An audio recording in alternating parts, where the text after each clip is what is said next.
Hello and welcome to the Where Do We Begin podcast. My name's Andrew McGrath. I'm a full-time uni student and play a little bit of football on the side. Enjoy.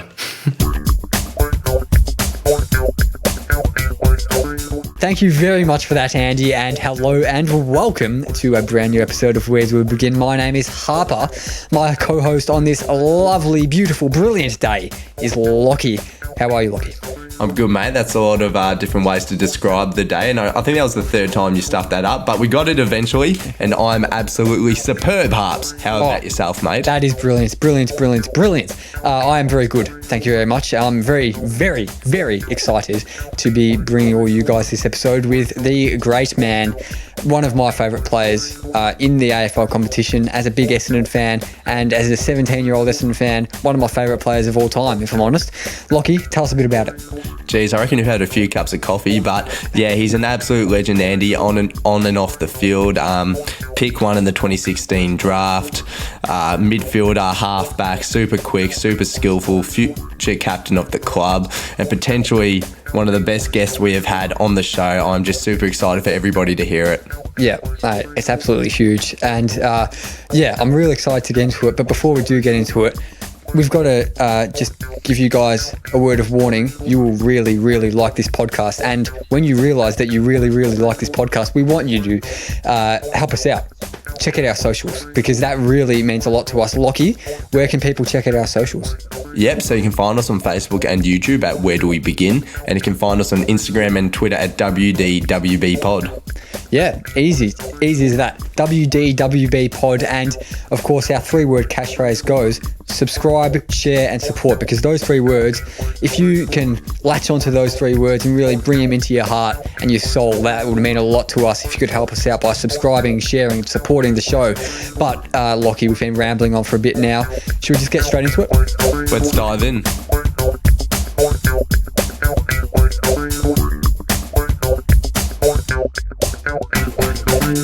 Now, a guest that I'm absolutely pumped to have on the show. He's a guy that we've been wanting on the show ever since we first started, probably top of the list. We thought we were going to take a while to get him, but second season, I'm delighted to welcome onto the show Essendon superstar of the AFL, in fact, Andy McGrath. How are you, Andy? Going well. Thanks so much for having me, guys. I'm pumped to be on here. Yeah, I'm super excited to have you as well, Andy. We've had to lock our producer, Tony, who's a mad Essendon fan, out back to keep him away from getting his hands on you. And I know Harper was real excited. I don't think he slept last night. He's a massive Essendon fan as well. So he's just been pumping at the gun. You know, my phone's been going off all day, just, should we ask this? Should we ask this?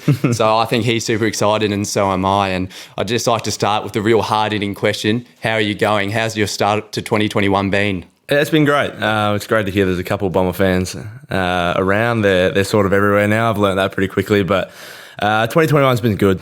Obviously, last year was an interesting year for all, both us in the football world and people in their lives in general. People went through things that we couldn't have imagined, and it's good to sort of start fresh and put that behind a little bit, but sort of take learnings from that. And I guess with me, my life hasn't changed a whole heap. I'm still playing footy. We're in a really hard phase of training right now. So my routine pretty much consists of training, eating, sleeping, and then seeing my family on the weekends, which is a pretty simple but effective way of life for me right now, and just preparing for the season. And a little bit of podcasting in there too, which we love. a little bit of diversity. Yeah, when we ask lots of our guests about their early lives, often it's fairly mundane, a bit boring, but you might think your own early life's a bit boring, but we find it kind of interesting because born in Canada, which is very interesting, pretty unique for an AFL player. So moved here at 5, but do you have any memories from back in Canada? I have a few sort of random ones. I guess when you're younger than 5, you don't remember a whole heap. I don't know if you guys remember much from when you were 5. But I don't remember much from the last week, so. Likewise. But I sort of briefly remember ice skating on my grandpa's lake, and the move over here with all the suitcases and my family was a bit chaotic. But other than that, there's brief memories, but not a whole heap. I guess more of the memories are when we return home. I used to sort of go back every year to see family, family friends, cousins, all those type of people, and that's when most of the memories were made. But we moved over here for my dad's work, and originally it was a 3-year plan. We were meant to come back, how long ago was that? In 2006, and that sort of never happened. As soon as I guess I started school here, I felt like Australia was my home, and I still feel like that is, but I still have a bit of a draw card back to Canada with all the people that are connected to me back there, and I'm hoping I can get back at some point this year with COVID, but we'll see how that all pans out. So I'm interested to know, because obviously with Canada, I guess you affiliate that with ice hockey being a major sport there. Even myself being quite infatuated with the Timberwolves, Andrew Wiggins, pick one, and Anthony Bennett, former Canadian basketball superstar. So how did you get started in AFL, and what really drew you to the sport? Yeah, I guess I wouldn't put myself up with those boys. They're pretty famous for their fields. I was saying to Harps, I'm like, does Andy ever go by the name Maple Ablett? No, I don't. I haven't heard that one before, but I don't mind it. Basically, I just started playing because all my mates at school were playing. I sort of came to Australia, had played soccer before, but hadn't played too many sports. I was always relatively athletic, but never really saw myself as that being a possibility for me. I used to love watching it, but sort of came to Australia. I think I was at primary school, and a bunch of my mates were kicking around this random ball, and I'm being a young kid, you try and do everything, you try and fit in, and I started playing it, and apparently I was pretty good at it, and that's sort of where my story started. I just loved competing and loved trying to beat my mates, and I grew a love for the game and sort of learnt more and more as I got older, but that's kind of where the seed started, and fell in love after that with the game of football. Yeah, it's really interesting that you say you were quite good from the start, because Canada doesn't have anything like Aussie rules football over there, obviously. Have you not been listening to the Yank on the pod? He's been interviewing all the AFL USA people. AFL is thriving in the United States. So a quick shout out to Craig, who have been on his show. Yeah, huge shout out. A great guy, but it does seem to be that pretty familiar that a lot of us, we seem to get started in football because our mates do it. It's that chance, to that camaraderie to, muck around with your mates, have a kick, and really just enjoy yourself. Yeah, definitely. That's still why I play today. People sort of ask you, what's it like playing AFL? What's the best and worst parts of it? And the best part's the same as what everyone experiences playing football. You win and lose with your mates, the friendships and the lifelong people that you have in your life from a game is pretty cool. I guess I get paid to do what I really enjoy doing, which is something that I'm really grateful for, but it comes down to just playing it because I love it. I love training with my mates. I love wrestling a bunch of my best mates on the field, fighting with them, and then coming off and having a laugh. It's a unique workplace, but one that I feel very lucky to be a part of. Who are some of those best mates, just for listeners, best mates at the club? Ned Carl, I believe you live with. Yeah, I'll say Ned. He's my housemate, so I'll have to say yeah. Got a few wishes for him. He could get a few people. And I'll say two, and then Darcy Parish is probably my other best mate at the club.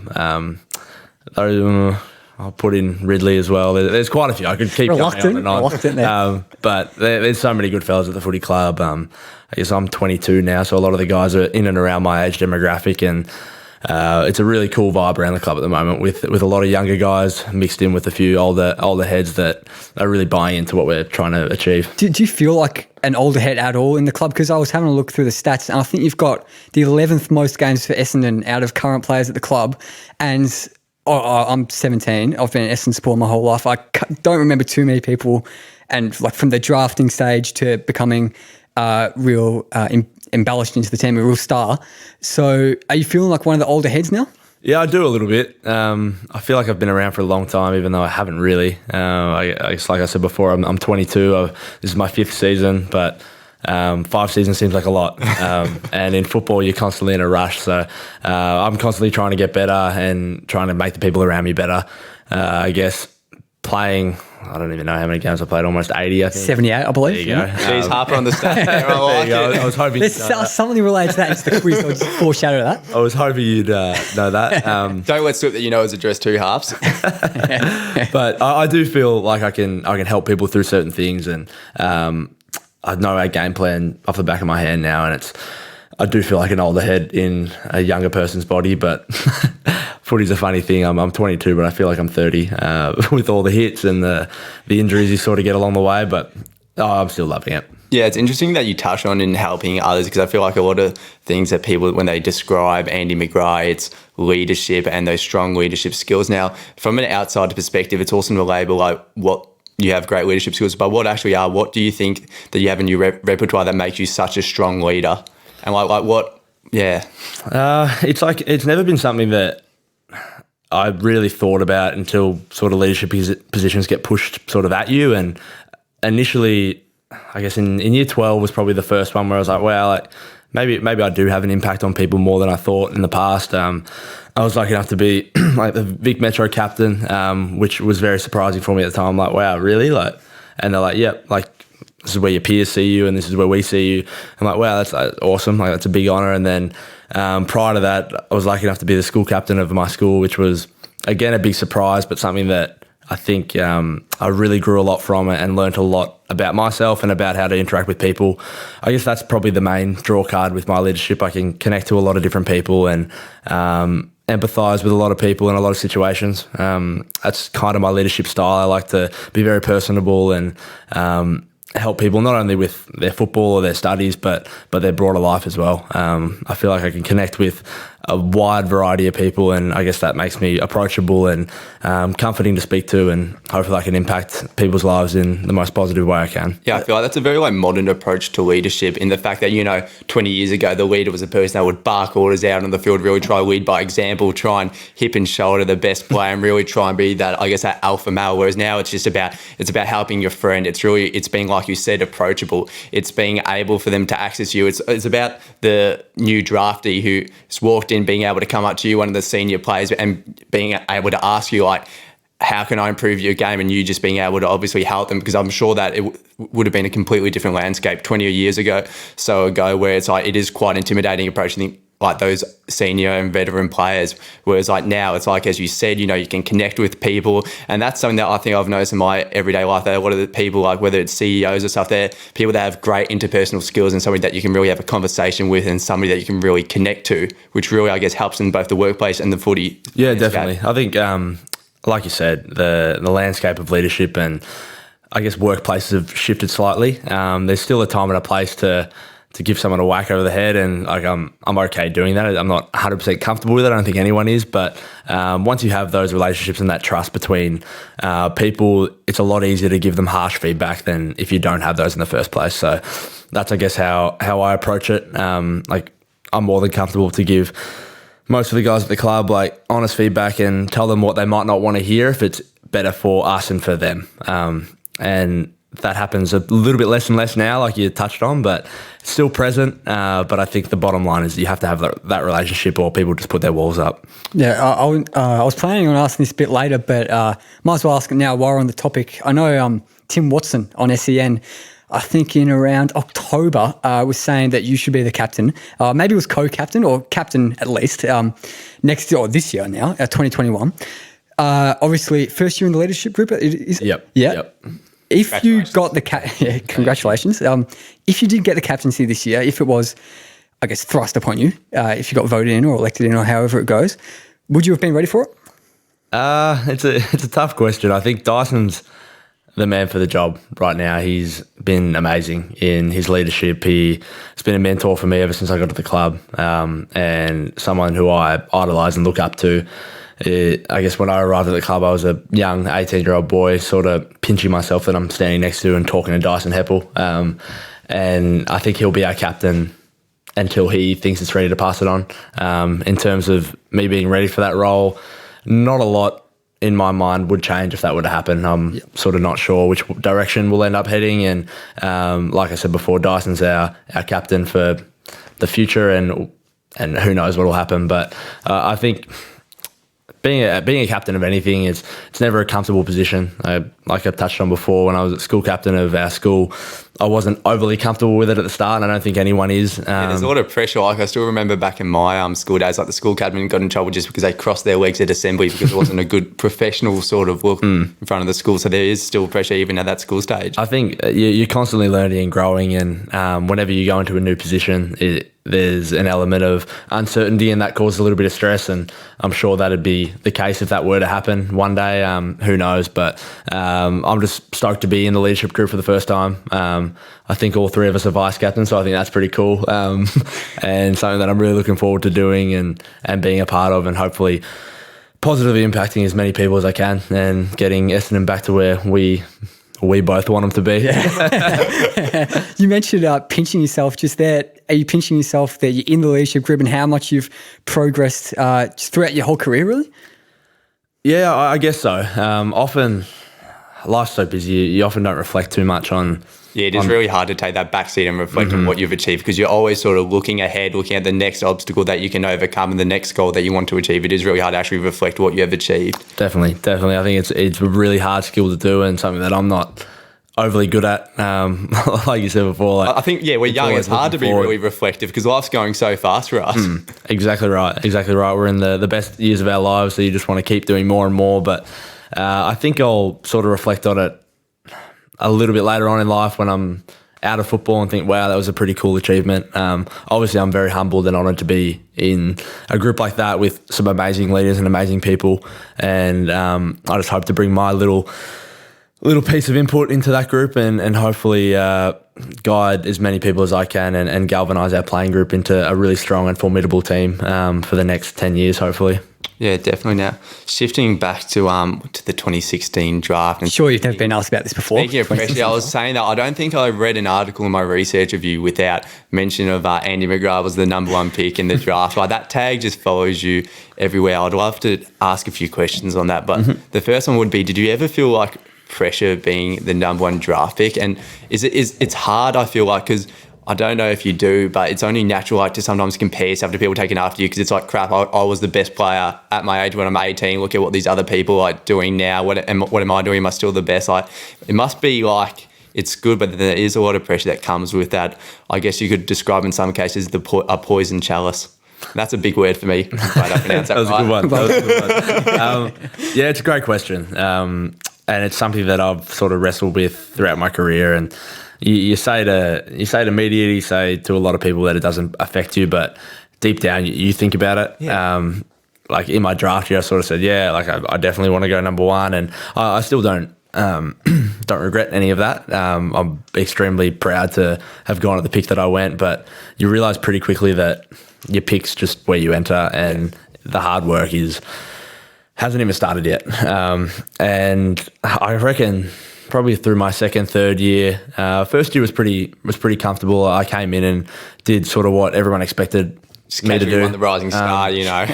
And I didn't have too many stresses in that year, but I'd say I sort of halted through year 2 and 3 a little bit. Sort of produced similar outputs as I did my first year. I can't really put a finger on it. I was sort of learning a new role. I was playing on the wing through the midfield and sort of... Wing's a tough position to play. It is a lot of running. A lot of running, not a lot of reward for effort. So I think I was just sort of finding my feet out there. I was still playing okay footy, but I knew deep down that that wasn't going to stack up long term. That's not the player I wanted to be. So I think through those years it was difficult. You sort of see guys, like you mentioned before, in your draft year doing really, really well, and you're happy for those guys, but in another mind, you're sort of envious. You're like, it's only human. I want to be there. I want to be as good as those guys. And I guess in a way, it's healthy competition. I sort of look at Timmy, who went behind me, who I'm mates with, and he's had a superb start to his career. He's won a BNF. He's played in a grand final, done some awesome things, and I feel like constantly we'll sort of keep battling it out our whole career as sort of number 1 and 2 picks would do naturally, and then Huey McCluggage as well, who's a superstar player for Brisbane. I think he's been in the All Oz squad twice now, and it's nice to see us all three now doing pretty well, and I think you couldn't really. I guess the top 3 picks in that draft, I think, are going to their club's expectations at the moment. Superbly, and I sort of feel like I was behind them a little bit, and now I've sort of caught up, and we're all at a relatively similar level. But now it's sort of great to see them doing well. I guess in my second and third year, you're kind of like, wow, like I said before, I wish I was doing that well, and I probably wasn't. You say that though, because you were still like in the AFL 22 under 22 for 4 years straight. You're still achieving at a very good level? Like, do you feel like sometimes you're your own harshest critic then? Because you're saying that you stagnated, but you're obviously still producing pretty solid football. Yeah, I am very hard on myself. Everyone is to an extent. Exactly. I'm getting better at it. Getting better at sort of differentiating football from like Andy from football and Andy from life. Like, I think I've sort of gotten a lot better at that since I started. But now, like, I'm so happy to see those guys doing well. I'll do the best I can. That's all I can control. I've sort of stopped buying into stressing too much about what other people and other teams are doing and worrying about what I can do for my team and how I can be the best player and teammate for the people around me. So that's kind of my mindset at the moment. And obviously it's natural to keep tabs on those blokes and see them going well. Every time I come up against them, I hope our team beats theirs. It's always a little bit of extra motivation, but they're both great fellas and I'm sure they'll both have awesome careers. But I guess to answer your question, it is not a burden, but it feels like a tiny bit of added responsibility. You don't want to let the team that gave you a chance and put faith in you down. And pride too, I'd imagine. Yeah, a little bit. Now, I don't know if pride's the word. Like, obviously you want to play as well as you can for yourself, your family, your football club, but I wouldn't say that I'm sort of playing to be better than other people now. I'm sort of just playing to be the best version of myself. Yeah. And wherever that takes me, I'll be happy with that as long as I know I gave it everything and left no stone unturned. I've just got one more question on the number one draft. Lockie might have another, but I'm done. you were talking about reflecting on it a couple of minutes ago and reflecting on it year on year. But this is probably going to sound very blunt.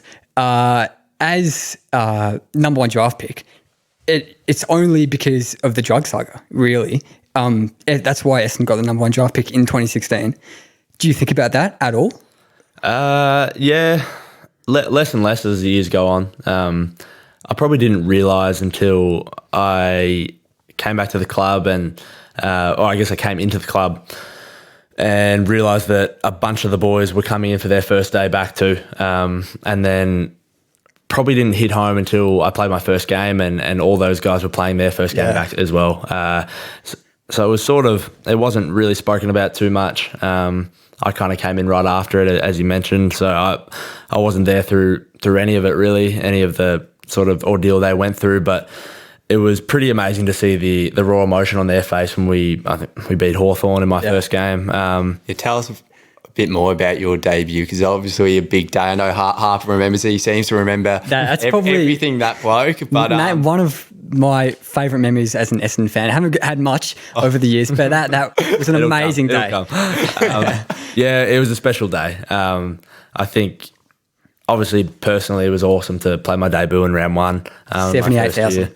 There's a lot of people there. I was a bit You're on starstruck. your numbers today, Harps. Got it on the sheet. But the added element was obviously the returning players. Huge. It was a big lead up to that game.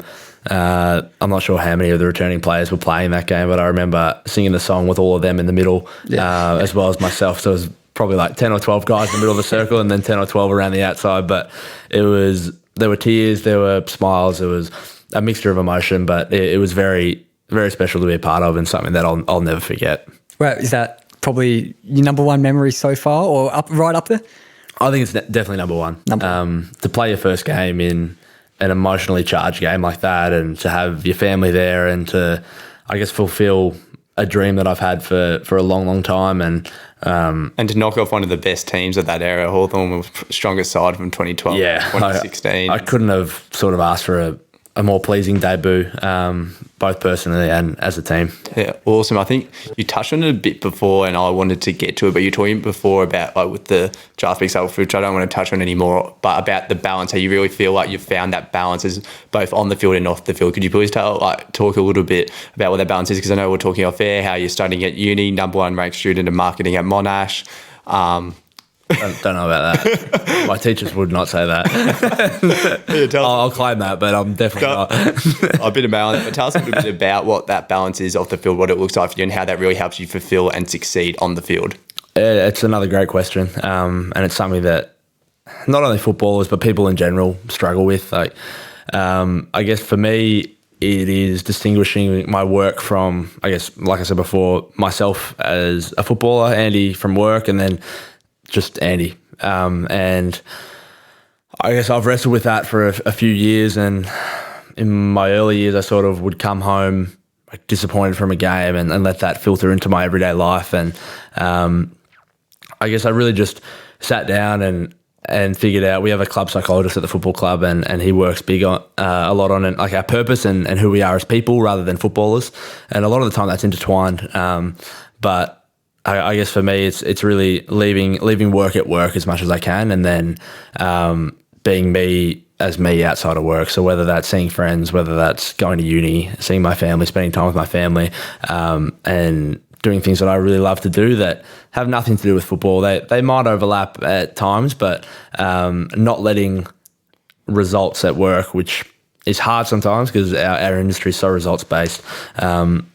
Whether I play a good game, a bad game, bad training, bad day, don't let it come home to my housemate, to my friends, to my family, and just having a clear separation between the two is kind of how I keep that work-life balance. But it is difficult at times. You haven't been around too long, like 4 or 5 years, but have you felt the club's attitude and the effort they put into keeping players' mental health and well-being, has that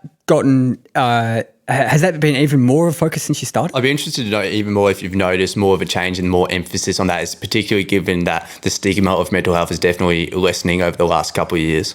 Yeah, it's huge. Even since I got to the club, the whole landscape around mental health and looking after your mental well-being is just massive. Like, we have a full-time, I think he's full-time club psychologist, and I'll speak to him pretty frequently. Not because there's a whole heap going wrong or because I'm dealing with too many things, but more just to keep yourself in check and keep in control of your emotions. Like, a lot of the time you don't really realise that you're spiralling when you might be, and it's a nice sort of check-up. But a lot of the boys do that, and football's a stressful game. I sort of feel like I've had a lucky run. I haven't been injured too much, touch wood, and I've played a lot of football early on, which is great, but other people don't have that luxury and aren't as lucky as I've been. So I think it's a really big problem in the AFL, and something that clubs in the AFL is getting a lot better at, but still has a long way to go. But the club really emphasises it now, and it's crucial in our everyday operations. People are all over it. You're filling out sort of surveys, and they're monitoring moods and all types of things, but it's very important in the way we perform and I guess operate every day. Yeah, and just general well-being, because I guess it helps you become more attuned of like seeing your mate, how they're going, knowing, as you said, because you're growing as a leader in that connection with the people. I'm sure it's helping a lot in that aspect, and the fact that you're knowing the signs of when people are struggling, but you're also knowing how to deal with it, how to help them. And I'm sure you're finding that beneficial in just building stronger connections with your teammates and friends and family.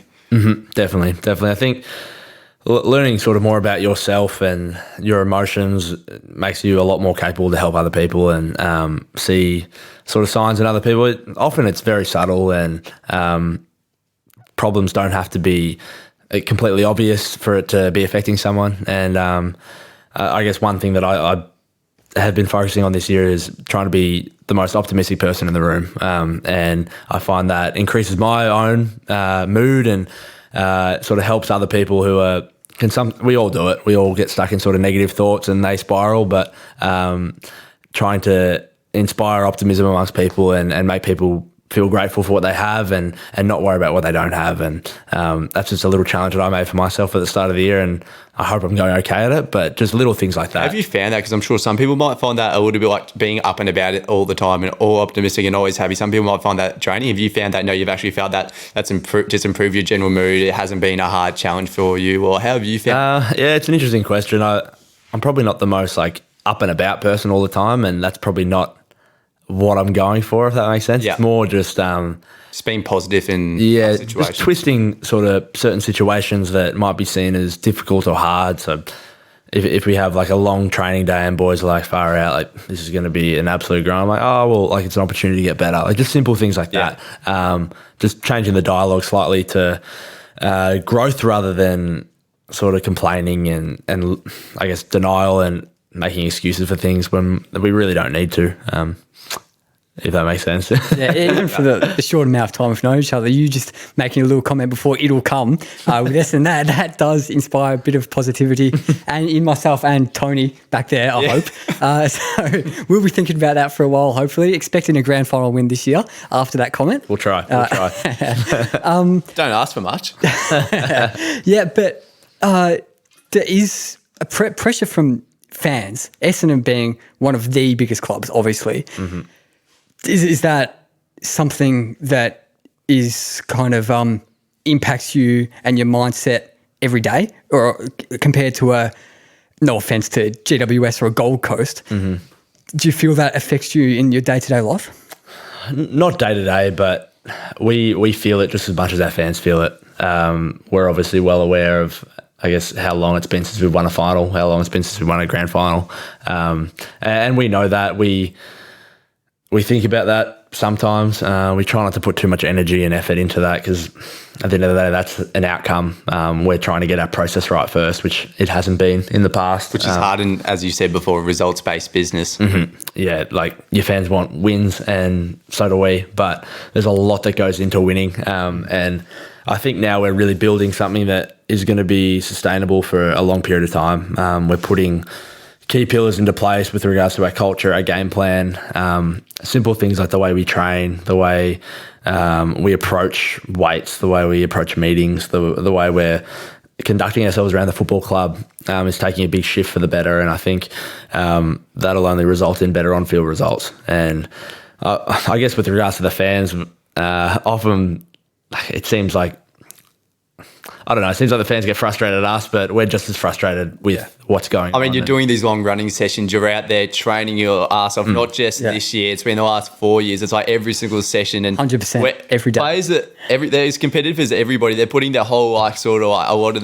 their eggs into this, like, working as hard as they can. They're as disappointed as any supporter, if not more, after a loss. Like, yeah, sometimes it gets forgotten how much players really do care. 100%. And I sort of wrote in one of my Instagram posts at the end of the season and sort of said that we feel the pain that you guys feel, and we ride the highs and the lows with our fans, and understand that in the past, the last sort of few years that we haven't been up there, haven't been able to compete against the best teams, not good enough. And we're striving every day to be better and to cement ourselves amongst those top couple teams and stay there. And that's my goal as a player, and I think that's the Essendon Football Club's goal to win a premiership as soon as we can. And how quickly that might happen is unknown. It's up in the air. It's about the process, as you said. Yeah, you have to get that right before you see the results.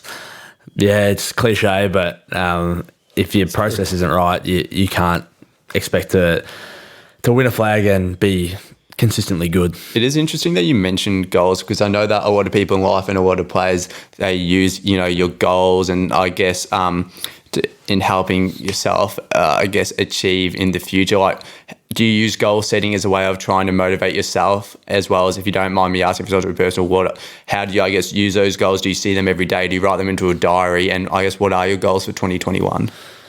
We do a lot of goal setting at the football club. Find it beneficial? Yeah, I like it. We did an interesting activity last year. Our club site got us to write basically a paragraph on where we see ourselves in 10 months at the end of the season. And essentially they're your goals for the year. That's what you want to achieve. Some of them you don't tick off, others you do. Mine, I guess, from last year, I haven't really gone too much into it this year yet. I've sort of just tried to get as fit, as strong as I can. But last year was to be the best midfielder at Essendon, to be playing in a grand final. That didn't happen. And to sign a new contract. They were basically my three. I think I'm getting closer to the first one. I think I'm in the top couple midfielders at the club now, and I feel like I can impact games just as much as anyone on our team on any given day.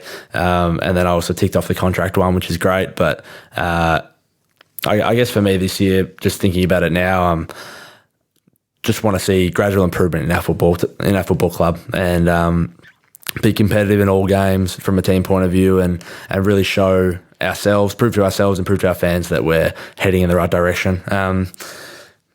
I can't really put like a number on wins or whether we win a final. Like, it's not really at the forefront of my mind, but then I guess personally, it's just to, I guess, keep becoming a better player. I think this year one of my main goals is to be more damaging by foot and just cut through teams with my legs and my agility. And hopefully you guys will see that on show a little bit more. But I'm looking forward to impacting games quite a bit more this season. Yeah, it's interesting. Just I feel like how the perspective towards goal setting sort of changed, because I don't know if you ever had to do goal setting at school, but I reckon at year 10 or something like, the school would make you go out and do the goal setting, and at the time, you just sort of write something so you could quickly go out for recess or lunch. Whereas now I can see how beneficial it actually is to set those goals to really give yourself something to achieve, and as well as aiming as high as possible. Because if you aim short, it's like there's nothing wrong with failing to achieve your goals. You may as well aim as high as you can and try and aim to achieve that. 100%. Visualization's huge. I love visualization. I guess the best sort of example I've got is Jordan Ridley from last year. We've been good mates since we got drafted, really, and he's still one of my good mates. And we sort of spoke about, we sort of dreamed one day that we'd be sort of 1 and 2 in the Essendon BNF, and we'd sort of laugh about it a little bit. Did you say you're 1? We didn't have 1 or 2 on there, but we sort of laughed about it. Probably, I reckon it was during the COVID break. So Rid's, I remember Rid saying this in America about a year and a half ago now. He's like, not really sure how footy's going to go. If not, if it doesn't work out, I'm going to come over here and be a punter. And I'm like, rightio, fair enough. At that point, he wasn't playing AFL. He'd played 2 or 3 games. And then during this COVID break, we were sort of talking about it. We're like, that'd be awesome if we could get here. And it's funny how quickly things like that can happen when you have a goal, you have a vision, you work hard towards it. And it was cool to see that we were 1 and 2 for a lot of the BNF until I went down and hurt my ankle. But I think Rich still would have run away with it. But he's an awesome example of how setting a really high bar, even though he was way off it when he set that, he was able to get right there and be our best player last year. Yeah, we're here to talk about you, obviously, but Jordan Ridley, what an amazing story. And I had no idea that he wanted to go over and be a punter. That was a goal of his, but that's really interesting. It wasn't necessarily a goal, but it was something set aside. It was a backup plan. Yeah, exactly. Which we laugh at now. Yeah. We're like, well, you're stuck here now. Yeah. You can't go and do that. Because I don't think many Essendon fans thought this guy's going to be a star even 2 years ago. But last year, he exploded. Did he make the All-Australian squad? I think he might have. He was in the 40. Yeah. It's just unbelievable, honestly. We probably should move on because we're here to talk about you, like I said. No worries. Yeah, Lockie, I'm sure you noticed that as well. Last year. Definitely had an awesome year. But something else I'm sort of interested to sort of know about is how excited you are to play under Ben Rutten. Obviously, he was involved last year, but John Worsfold was still the senior coach, and now Ben Rutten, he was still on board, but now he really has a reins. How excited are you that he's got the full pre-season? You really get to play under him after having experienced it last year. Yeah, I'm very excited. Ben's a great guy. I love playing under Woosha, and he was sort of the head coach when I arrived. So he has a special spot in my heart, and he played a great role for the football club through a really rough time. But I think it'll be great to have Ben take full charge, and he's already sort of implementing his style amongst the whole football program, and the boys are really buying into it. We're really excited for a fresh start and to see where we can take this football club. He's got great personal skills. He's really across the playing group and the mood and the vibe around the playing group. He's got great connections to each player, and he's also not afraid to give us a whack if we need it. So I think he has a nice balance between being sort of not a mate, but a good connector with our playing group, and then also a figure that can really impose himself on us. Sounds like he has that nice little mix of he's got the modern, theories, but as well as the fact that, as you say, he can give a whack. He's still a little bit old school in that respect, but he's got the new school theories and stuff, and that'll really take you to that, hopefully, that next level. Yeah, we're hopeful. I think he's the right man for us moving forward, and I'm super excited to play under him for a long time. Last year, is that a little sneak peek? Not necessarily the results, obviously, but is the game plan a bit of a sneak peek for what we can expect in 2021? It'll be similar, but a lot more refined. Yeah. I think we had the concepts down pat last year, but we just couldn't execute consistently enough. I guess our second half against Hawthorn, if you remember that game, that's what we want it to look like all the time. practically, that probably won't happen all the time, but of course. That's what it looks like. Yeah. That's probably the only half of footy we played at our absolute max for the whole year. And normally you probably need 2 and a bit quarters of that type of football to win a game, or near that level, and hopefully we'll see more and more of that come out. We're already sort of looking and feeling better on the training track, but things change a lot when you have opposition that don't know what you're doing and are very capable themselves. I want to ask another thing on 2020. I was listening to a few radio interviews you'd done last year, and around the time, were we 4-1, something like that? And you were saying the performances haven't been great, but we're getting the results, which is good. And then the performances didn't get that much worse, but the results just flipped. So was that something, when we were getting the results, was that something the club was a bit scared of, that it could flip because we're not getting the performances necessarily? Yeah, it was. Like externally, it's great. You're 4-1. You're flying. But we hadn't won convincingly. We hadn't played well. We had patches in games where we play all right, but we were sort of, I guess, not glossing over things, but winning can cover a few errors in the game, and we probably learnt a lot more from, I guess, our losing stretch than we did from winning, from being 4-1 in the first 5 rounds. So in terms of moving forward, our biggest growth came from the second half of the year, where we were poor in games and got blown out of the water by the best teams. And often we're governed by results, but I think we're becoming a lot better at reviewing games, regardless of results, based on how we played. Whether we won, lost, draw, it doesn't really matter. We're going to review it independently and assess how we went based on our game style, and can only compare it to what we expect rather than what the result shows. Yeah, I think one last question on footy before I want to hear about some of your other interests.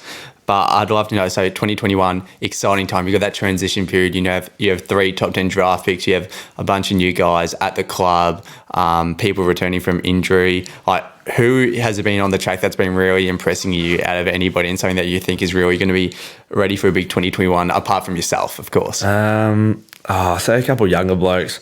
Obviously, the new guys that came to the club, top 10 draft picks are great. They're going to be good players. They're all quite raw, and we sort of have 2 others, Joshy and Cody, who are again pretty raw. Might take a little bit of time to develop, and they'll all be great players for us in the future. But I think in terms of immediate impact, I think my little housemate's going all right. Nettie, he's moved to half back, and he's sort of looking like a mini Caleb Daniel back there. So I'm looking forward to seeing him up and about. And the other one from his draft class as well, Harry Jones, he's gone really well. He's 196 centimetre. Clunking them? Big key forward, and he's taken some massive marks. I'm loving kicking to him at the moment. Him and big 2 metre are working well he together. He took a big mark today, I saw, on socials. Yeah, he would have. I can't really remember it, but he takes them all the time. Those 3 are probably been flying. Peter reminds me a bit of myself then. There you go. Big mark, big redhead. I don't even know if you're a redhead. You got a hat on. But those 3 are going really well.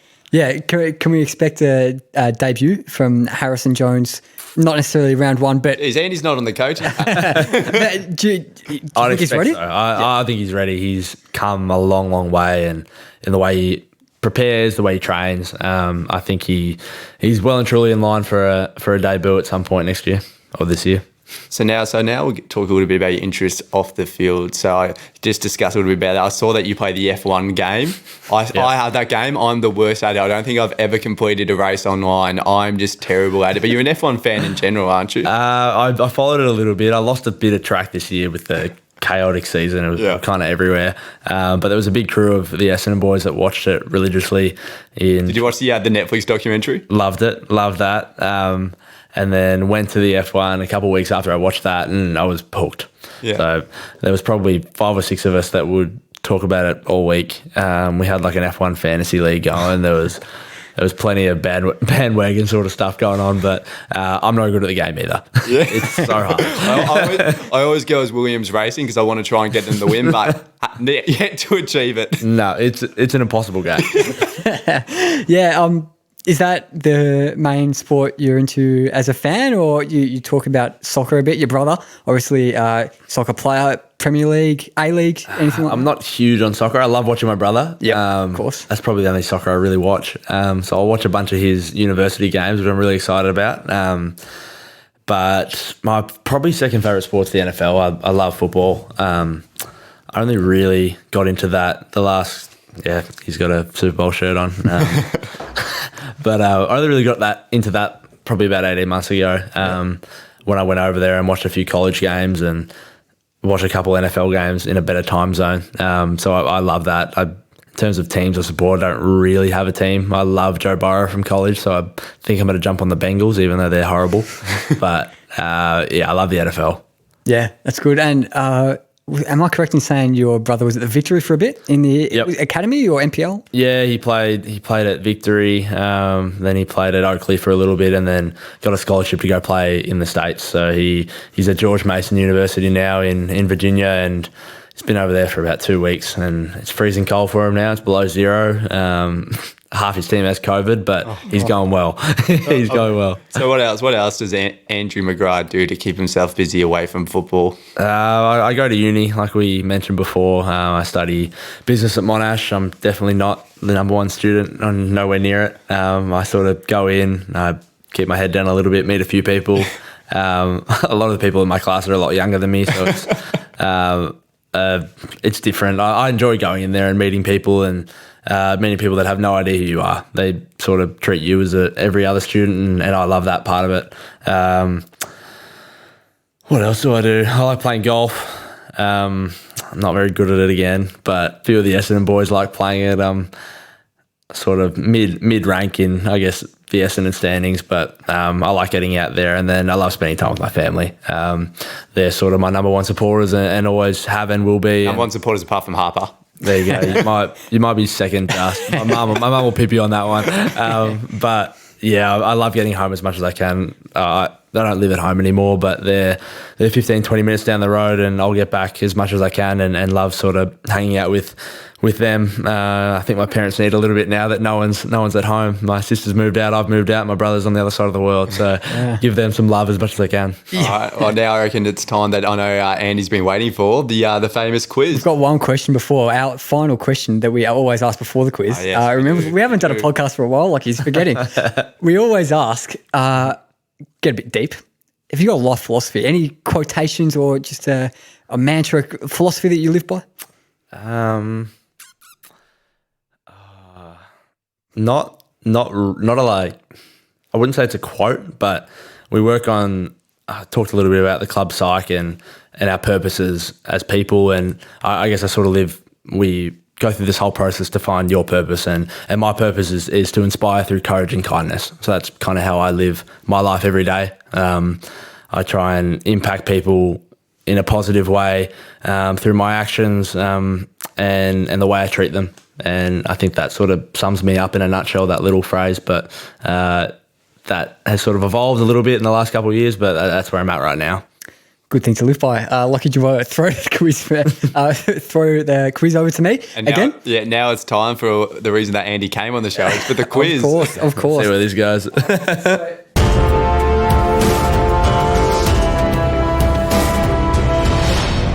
Okay, so we get a bit weird and wacky in our quiz, I've got to say.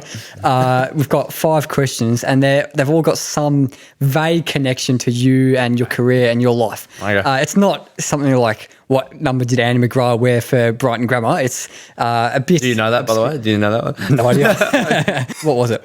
2. There you go. Moving up, number 1 now. Lovely. Moved up 1. So, question 1.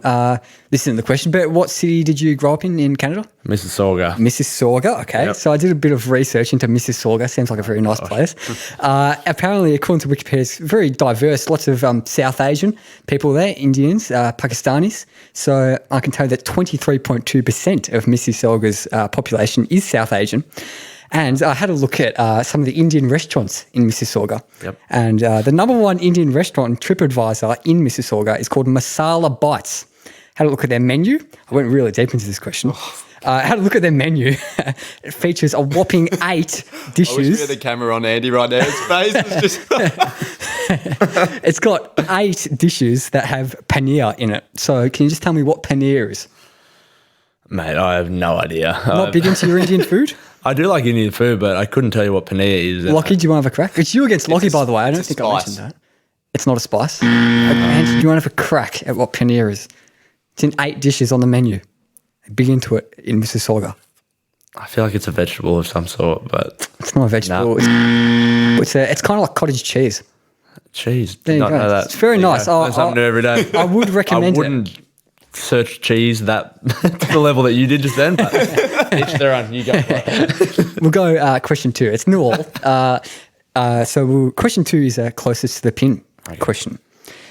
So you were born on the 2nd of June, is that correct? That is correct. Yep.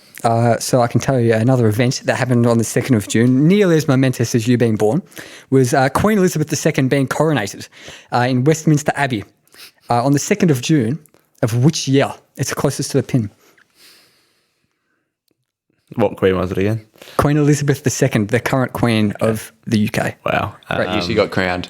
The year she was crowned, yep. I'll go. I reckon Lizzie was coronated in 1968. 1968 incorrect, but it's closest to the pin. Big shout out to Elizabeth if she's listening, by the way. I know she's a big fan. 1962. You said 68, yeah? Yeah. Andy gets the point because it's 1953. So A lot earlier than I thought it would be. I thought it what's definitely that, been 68 years or something? She's doing well. It's 1-0 to Andy. We'll go to question 3. I come in clutch.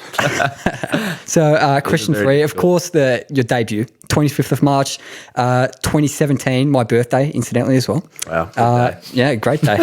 Huge occasion. Which multi-record breaking movie starring Emma Watson and grossing over $1.6 billion was the biggest movie of the day on the 25th of March, 2017? It would have to be a Harry Potter. Yeah. Or What's your guess? 1.6 billion. That's a lot of money. 2017. It was in 2017. The day he debuted, it was the biggest movie. Starring Emma Watson and... I'm not really good with Harry Potter. It's not a Harry Potter, it You don't looks reckon? like. Nah, it's 2017, When did the last Harry Potter come out? 2011. She's giving you opponent clues, mate. Really? Yeah, keep it down. Wow. Emma Watson.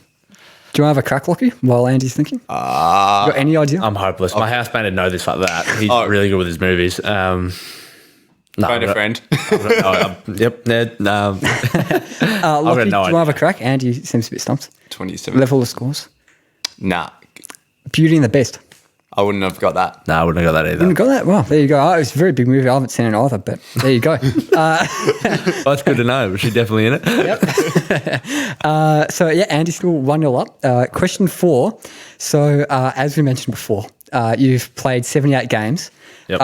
And my question is, which Taylor Swift song, which goes at 78 beats per minute, has these lyrics? So I'm just going to read out the lyrics. You can buzz in at any time with which Taylor Swift time to shine. song it I is. think I'm pretty confident on this one. Yeah, all right.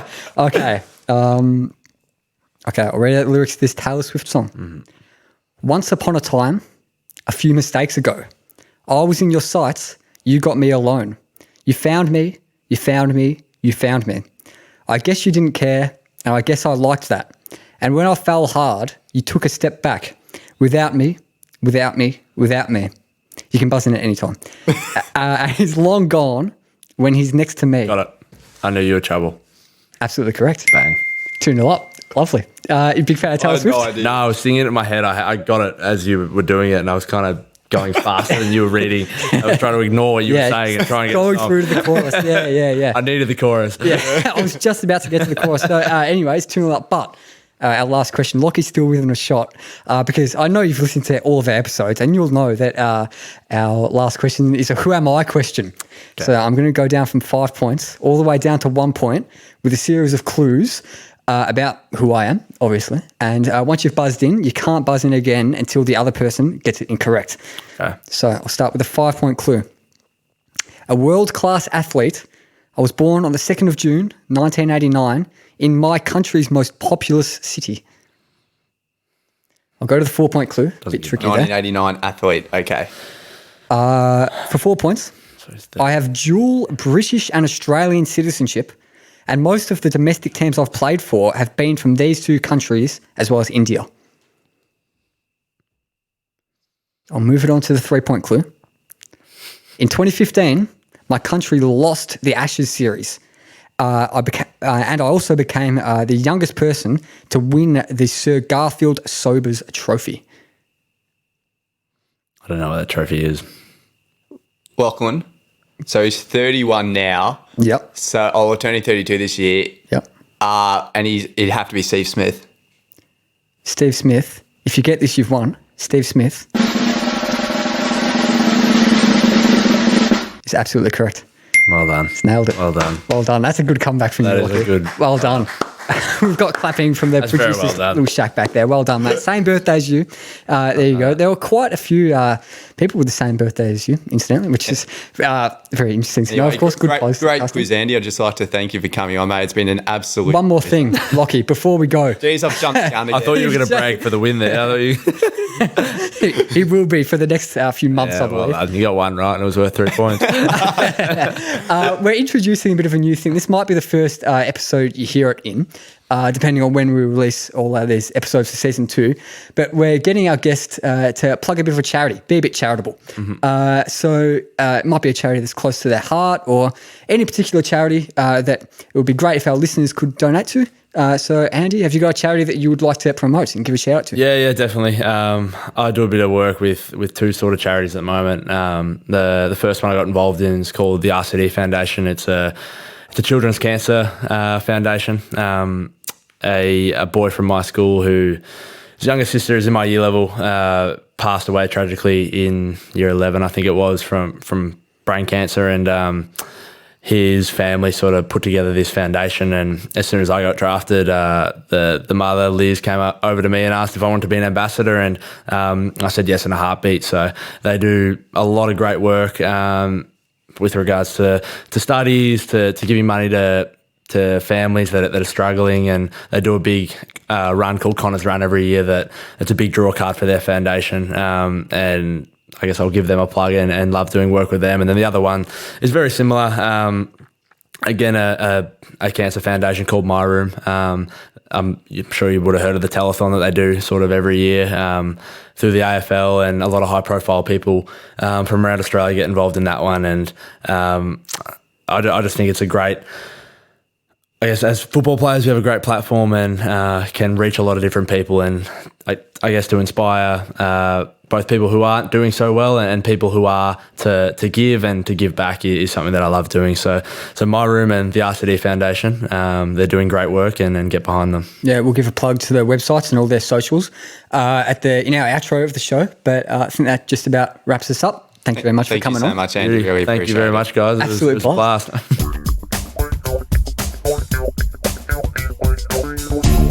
Thanks again, Andy, for coming on. It was an absolute pleasure, and it was an absolute pleasure getting the win in the quiz over the #1 marketing student at Monash.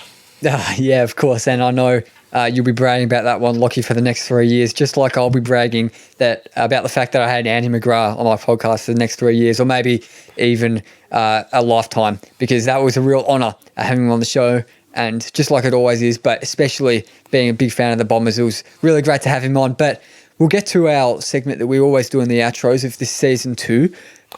We give a shout out to the charity, or in this case, charities that our guest mentioned. So it's something that we really like to do because it means a lot to our guest and the charities involved and the people the charity helps. So, Lockie, what's the first charity we're plugging? Yeah, so the first one is the Robert Connor Dawes Foundation, and this is a cause that's really close to Andy's heart, as you heard him speak about before, and it was created in the memory of Connor in June 2013.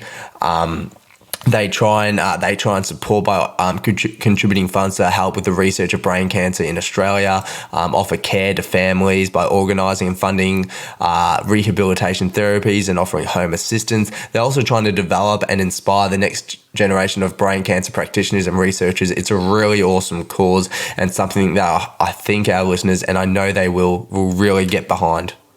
Yeah.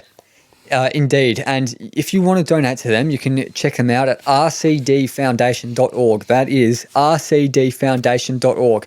And the next charity, equally as important, is My Room. You can check these guys out at myroom.com.au. So these guys They were founded 29 years ago now by 3 families who were all personally touched by childhood cancer, and they've gone on to great things in those 29 years. So they're led by volunteers, and they work together to support like patients and families affected by cancer, which is something really great. And especially great is that they're relying on the generosity of their donors to fund all their projects, but they really big on keeping their administration costs low and having efficient fundraising methods so they can give as great a proportion as possible of the donations directly to the projects that those donations fund. So it would be really good if you could check out both of those charities. The first one, Robert Connor Dawes Foundation, rcdfoundation.org.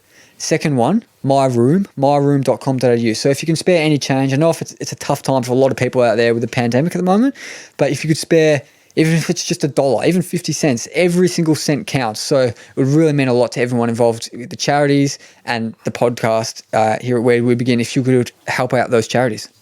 Yeah, and it's probably the highlight of my show that we get to support these charities. You know, it's another great cause by Andy, and it's just such an awesome thing to be able to do. And now, I guess, moving on and looking on to next week, we have our next guest, another superb episode that I'm super excited for. Harps, can you offer us a little clue, a little tease for our next guest? Okay, I'm not going to give it away fully, but I'll just say, awesome foursome, 3-time Olympic gold medalist, 5-time world champion, and there are seriously not many people with a better. There are seriously not many people with a better collection of honours in Australian sport. So this is going to be a really good one. Make sure you're here, same place, same time, next Monday. It's going to be a really good one. Thank you all guys for listening. It's been a delight having you listen to this episode. So yeah, thank you. See you next week. And I'd also just like to thank the listeners. Can't wait for you guys to be around for another episode. It's been a lot of fun. And thanks for all the support. Cheers, guys.